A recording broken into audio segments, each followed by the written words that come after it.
আল্লাহর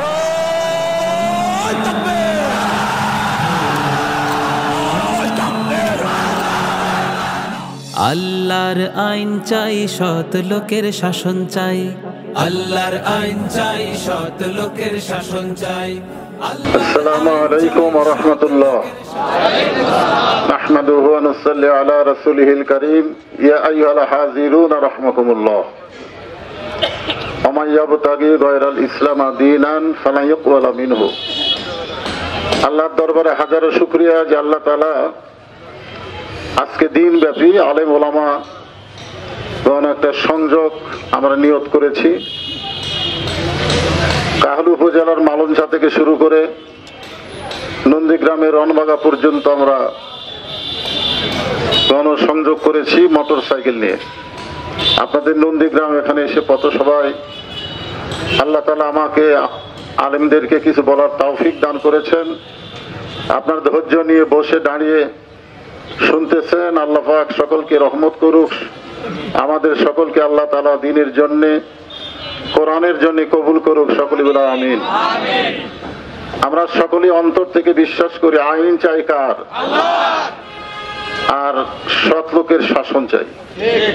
আপনারা বলেন বাংলাদেশে পূর্বে স্বাধীনতার পর থেকে যারা আমাদের বাংলাদেশকে শাসন করেছে তারা কখনোই বলতে পারে না যে আল্লাহর আইন চাই, সৎ লোকের শাসন চাই। একথা কখনোই বলতে পারে না, কারণ তারাই অসৎ।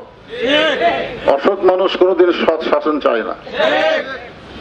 বর্তমান গোটা বাংলাদেশে আপনাদের দোয়ায় আমরা ওয়াজ আলোচনার মাধ্যমে যতটুকু জানতে পারতেছি, প্রত্যেকটা মানুষের অন্তরে নির্যাতিত যারা মাজলুম, দীর্ঘ 16 বছর যাদেরকে নানা রকম ভাবে নির্যাতন করা হয়েছে, তাদের সকলের মনের একটাই মাত্র আশা যে সব দেখা হলো শেষ, আগামীতে দেখবো আল্লাহর কোরআনের বাংলাদেশ। আমরা আল্লাহর কোরআনের বাংলাদেশ দেখতে চাই কি চাই না? আল্লাহ রাসূলের একটা হাদিস, মান সারাল্লাহু তাআলা আশ-শাহাদাতা বিসিদকিন বাল্লাগাহুল্লাহু মানাজিলাশ শুহাদা ওয়া ইম্মাতা আলা ফিরাশিহি। রাওয়াহুল বুখারী কিতাবুল মাগাজি। বুখারী শরীফের কিতাবুল মাগাজি অধ্যায়ে হাদিস কেন রয়েছে যে আল্লাহর জমিনে আল্লাহর কোরআনকে প্রতিষ্ঠা করার নিয়তে, এবং তাদের নিয়ত যদি থাকে প্রয়োজন হলে আল্লাহর কোরআনের জন্য শহীদ হব, জান দিব, জীবন দিব। কিন্তু আল্লাহ রাসূল বললেন ওয়াইন মা তাআলা ফিরাশিহি, পরক্ষণে দেখা গেল যে সে কোরআনের জন্য এমন কষ্ট করার পরেও সে শহীদ হতে পারলো না, নিজের বিছনায় সে মৃত্যুবরণ করলো। আল্লাহ রাসূল বলেন বাল্লাগাহুল্লাহু মানাজিলাশ শুহাদা, হাসরের ময়দানে আল্লাহ তাকে শহীদদের কাতারে দাঁড় করায় দিবে। আমরা সকলে আশা করি আগামীর বাংলাদেশ কোরআনের বাংলাদেশ, এটা সকলে আমরা আশা করি এবং সকলে ইনশাআল্লাহ কাজ করব।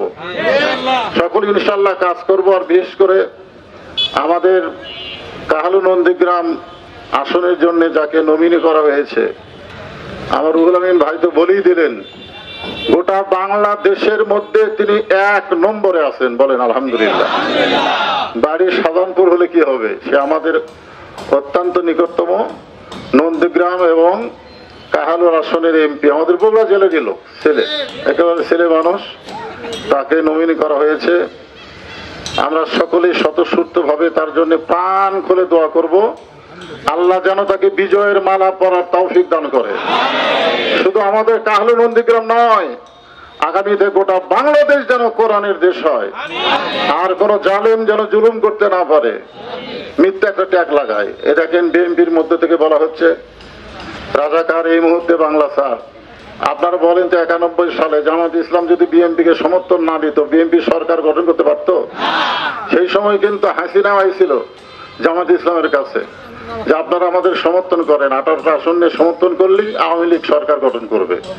কিন্তু জামাত ইসলাম আওয়ামী লীগের চাইতে বিএনপিকে একটু ভালো মনে করত, এই মনে করে সমর্থন দিছে, তাদের মাধ্যমেই সরকার গঠন করেছে। 2001 সালে আমরা জানি একসঙ্গে জামাত বিএনপি ছিল। এখন পায়ের তলায় মাটি নাই, চাঁদাবাজদের ঠাঁই নাই, যার কারণে তারা বলতেছে রাজাকার এই মুহূর্তে বাংলা ছাড়া। আমরা বাংলা ছাড়ার লোক না, বরং আমরা বাংলাদেশেই থাকবো, আমাদের বাংলাদেশ ছাড়ার কোনো জায়গা নাই। এখানে আমরা জন্মেছি, এখানে আমাদের মৃত্যু হবে, এখানে আমাদের কবর হবে। কিন্তু যারা জুলুম জালেম করবে তারাই বাংলাদেশ ছেড়ে অন্য দেশে যাইতে বাধ্য হবে। সময় অল্প, এ কারণে আমি আপনাদের সকলের কাছে প্রত্যাশা করি আগামীতে আমরা দাঁড়িপাল্লায় ভোট দিয়ে সকলে কি রাজি আছি? কারা কারা রাজি? দুই হাত তুলে আমার আল্লাহকে দেখায়।